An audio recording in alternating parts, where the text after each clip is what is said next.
Aujourd'hui, nous considérons la délivrance. Nous allons commencer une série d'enseignements sur la délivrance. Être libéré, devenir libre. Et si vous considérez votre vie, si je considère la mienne, je sais qu'il y a toujours des gênes, des empêchements, des choses qui ne marchent pas dans la vie. Et il est possible de se débarrasser de ce mal, de ces souffrances, de ces oppressions. Il n'y a pas de remède magique.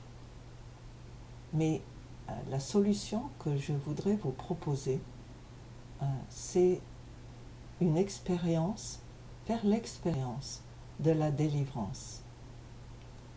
J'ai fait partie pendant plusieurs années d'une équipe de délivrance. À l'époque, nous étions au Nigeria et nous avons appliqué cette prière. Beaucoup de gens venaient dans notre église et ils avaient différents problèmes. Certains avaient des déboires financiers dont ils n'arrivaient pas à sortir. D'autres étaient malades.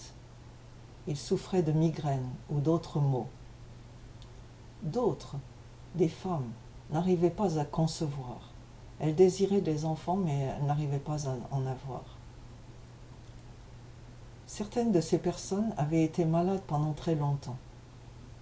Et ils venaient dans notre église, je pourrais dire comme un dernier recours, parce qu'ils avaient entendu que cette église offrait une expérience de délivrance à ceux qui venaient la chercher. Alors, avant de rentrer dans le sujet, dans le cœur du sujet, la première chose que je voudrais vous expliquer, c'est que la seule véritable délivrance, celle qui n'est pas temporaire ni fugitive, elle se trouve dans le Seigneur Jésus-Christ. Tout dépend de vous. Personne ne peut être forcé.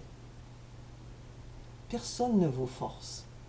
Mais je vous invite à considérer la parole de Jésus. Jésus a dit « Je suis la vérité, la vérité. Je suis la porte des brebis. Si quelqu'un entre par moi, entre par ma porte, il sera sauvé. Pas seulement sauvé spirituellement, mais aussi sauvé physiquement, moralement, émotionnellement. Au travers des difficultés, il va faire l'expérience de la paix. Et c'est cette paix que Jésus offre. Il est notre paix. Dans la seconde lettre aux Corinthiens, au chapitre 3, verset 17, il est écrit « Là où est l'Esprit du Seigneur, là est la liberté. » Si vous voulez être libre, si vous voulez être délivré, si vous voulez être libéré de ce qui vous dérange, ce qui vous gêne, ce qui vous rend triste, ce qui vous empêche de vivre votre vie au maximum. La solution, c'est d'abord et avant tout de vous approcher de Jésus, le Christ, de considérer ce qu'il a dit. Vous pouvez prendre un Nouveau Testament ou une Bible et ouvrir dans la seconde partie de la Bible le Nouveau Testament et vous lisez 4 évangiles qui relatent la vie et les paroles de Jésus. Et vous voyez ce qu'il a dit. Et il a invité les gens qu'il rencontrait et il continue à nous inviter les uns les autres à lui faire confiance, à lui donner une chance dans notre vie. tous ceux qui venaient dans notre église et qui nous disaient « voilà mon problème », nous leur répondrions « mais la première chose à faire, c'est de venir au docteur.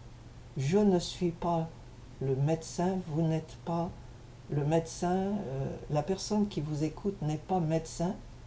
Nous sommes des serviteurs de Jésus. Et si vous voulez vraiment être guéri complètement, il faut donner votre vie à Jésus. Et pour ça, il faut reconnaître que vous avez besoin de lui, que vous ne pouvez pas gérer votre vie tout seul. Ça, c'est la première chose à faire. Si vous venez à lui et que vous lui dites « j'ai essayé, j'ai couru les docteurs, les psychiatres, j'ai demandé conseil à tout un chacun, j'ai essayé par moi-même de sortir de l'ornière, je n'ai pas réussi. Je tombe, je me remets debout, je tombe, je me remets debout. Je voudrais changer, mais je ne peux pas. » Vous reconnaissez votre besoin et vous lui dites « Eh bien, prends la place en moi.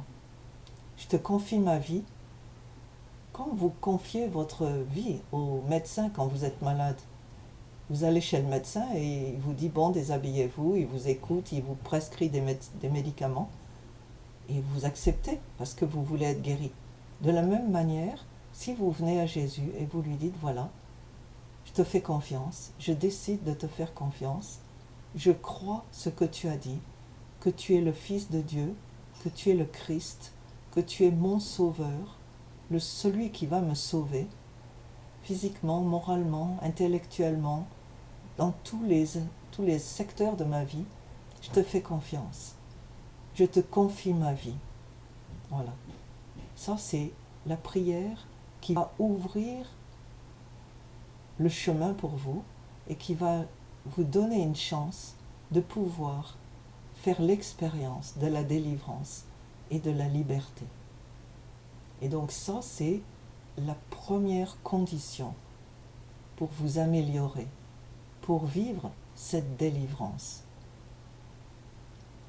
Dans un second podcast, nous examinerons ensuite ce qu'il faut faire et ce qui vous est proposé.